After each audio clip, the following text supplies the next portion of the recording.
Buddy, isa ka ba sa mga gustong kumuha ng house and lot property pero nahihirapan dahil sa laki ng mga down payment? Huwag ka na mag-alala, buddy, dahil for as low as 7,959 monthly DP mga buddy, ay meron ka ng minimalist house na malapit sa Manila and Airport.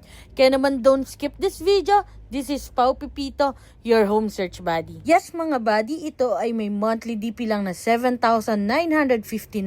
So kahit nag-aantay tayo sa ating unit dahil ito ay pre-selling, ay napakagaan lang ng ating monthly DP. At kapag naman ito ay na loan takeout na sa Pag-ibig, ang ating monthly amortization lang mga buddy is 14,000. 30 taon na ang dating nito dahil nga after the loan takeout ay subject for turnover na ang ating unit. Maliban nga sa unit na to mga buddy ay wala ng ibang low down payment house na malapit sa Manila and Airport. May provision for 3 bedroom at may 2 toilet and bath na. At ang pinaka-importante ay with carport na rin mga buddy. Ang maganda nga buddy sa ating unit na to, expanded na po ang ating unit. Kaya naman more on interior na lang po ang inyong ipapagawa. Kaya naman buddy, kung nagustuhan mo ito, don't forget to like, share, follow, and send me direct message para ma-schedule na natin ang exclusive house viewing mo. So, bye-bye!